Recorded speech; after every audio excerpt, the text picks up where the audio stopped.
Hello students, today we will discuss some important questions of organizational behavior subject, which is a subject in BBA third sem.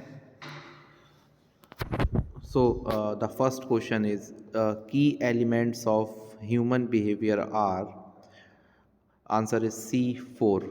So there are four main elements of human behavior and these elements are cognition, emotions, personality and attitudes. So please remember, I am repeating it again: cognition, emotions, personality, and attitudes. These are the four key elements of human behavior. Question number two: management includes, management में क्या क्या शामिल रहता है? Organisational behaviour, organisational structure, both A and B या none of this. So its answer is C, both A and B. It means both organizational behavior and organizational structure are the part of the management. Question 3: attitude can be changed.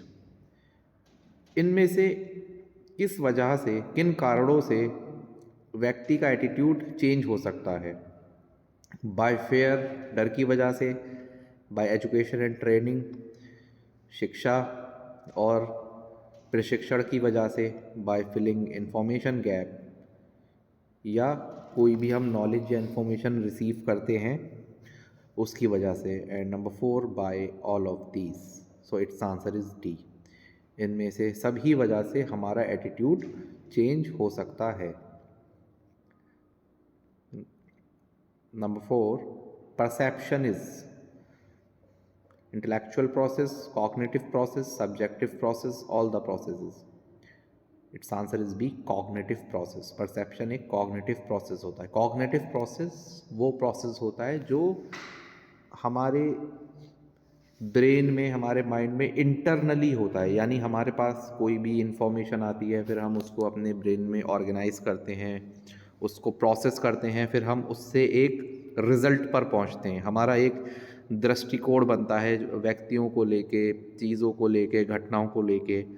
तो इस पूरे ही process को हम cognitive process बोलते हैं. Question number 5: internal factor of perception is. Perception का आंतरिक कारण क्या है? Number A, size, belief, intensity या मोशन. सो परसेप्शन के दो कारण होते हैं, एक आंतरिक और दूसरे बाहरी. तो इनमें से बाकी तीनों जो हैं, साइज, इंटेंसिटी एंड मोशन, ये तीनों बाहरी कारक हैं. बिलीफ एक इंटरनल फैक्टर है परसेप्शन का. So it's answer is B, belief. Question number 6: suggestion for improvement in perception is.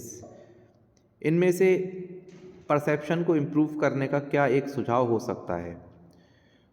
It's answer is C, open communication. यानी अगर कम्युनिकेशन को ओपन रखा जाए, खुला रखा जाए, इंटरेक्शन हो, तो उससे हमारे परसेप्शन में इम्प्रूवमेंट होगा. Question number 7: theories of learning are. Learning की कितनी थ्योरीज हैं? So it's answer is C, 5. And I would like to name these theories. Please remember, it's behavioristic, cognitive, constructive, design based, humanistic. I repeat, behavioristic, cognitive, constructive, design based, humanistic. These are the 5 theories of learning. Question number 8: determinants of personality are.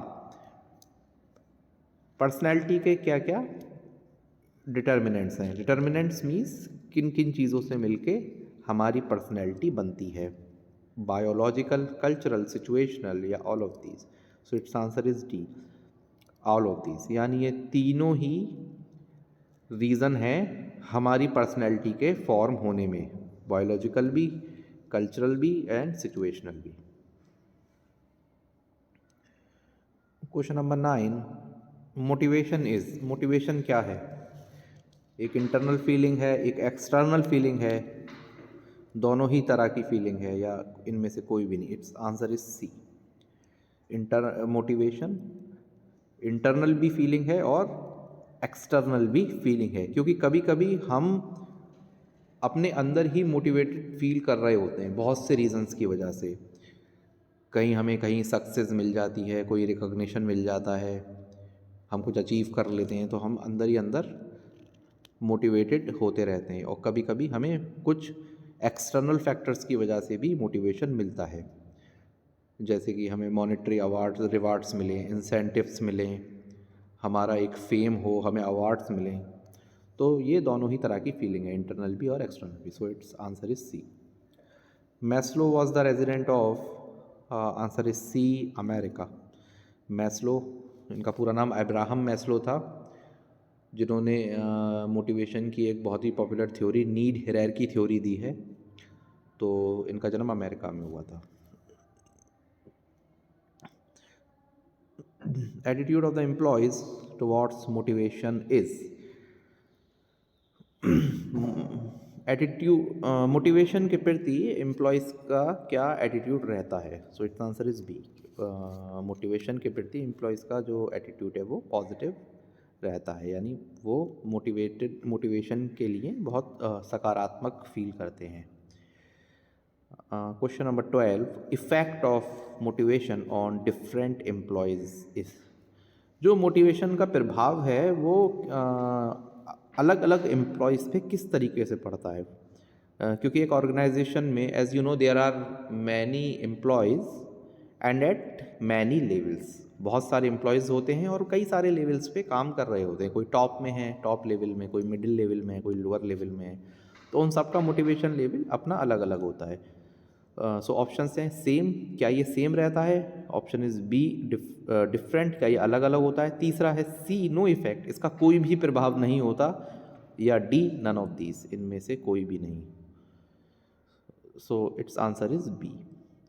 So as I told you कि सबका motivation अलग अलग होता है, यानी हम ज़रूरी नहीं है कि सारे एम्प्लॉयज़ को एक ही तरीके से मोटिवेट कर दें। It's not necessary.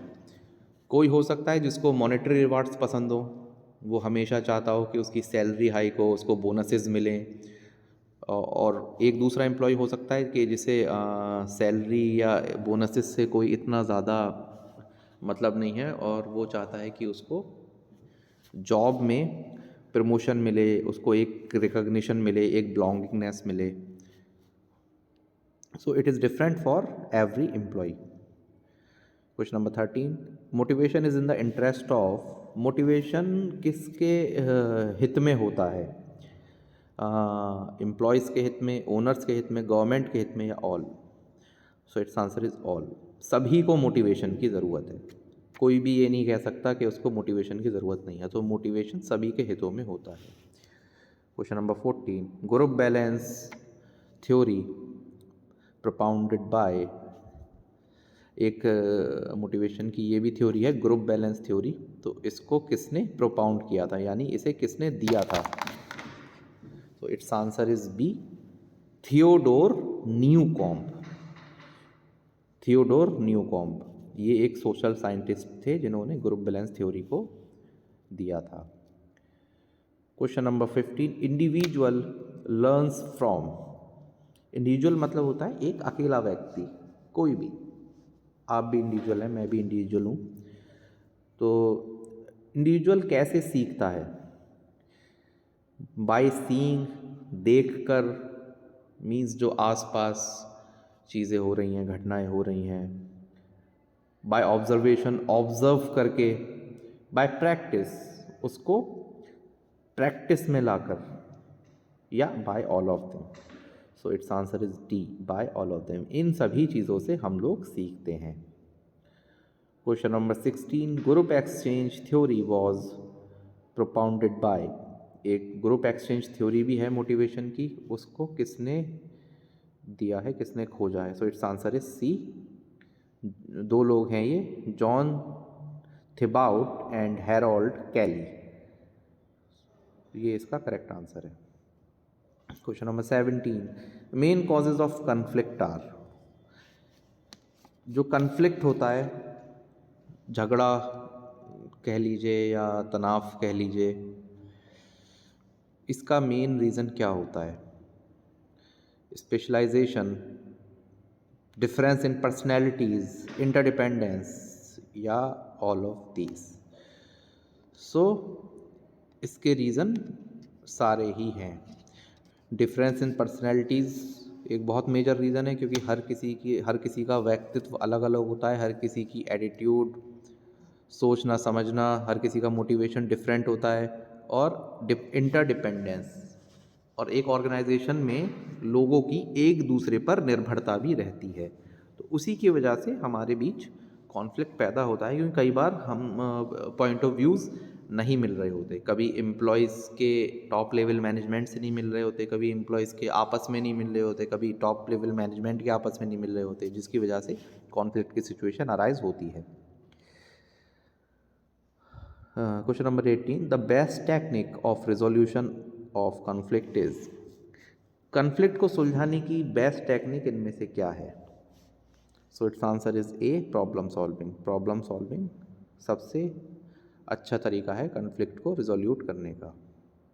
Question number 19, scope of organizational behaviour doesn't include. Organizational behaviour के स्कोप में क्या नहीं आता? Leadership, perception, technology, job design. So it's answer is C, technology.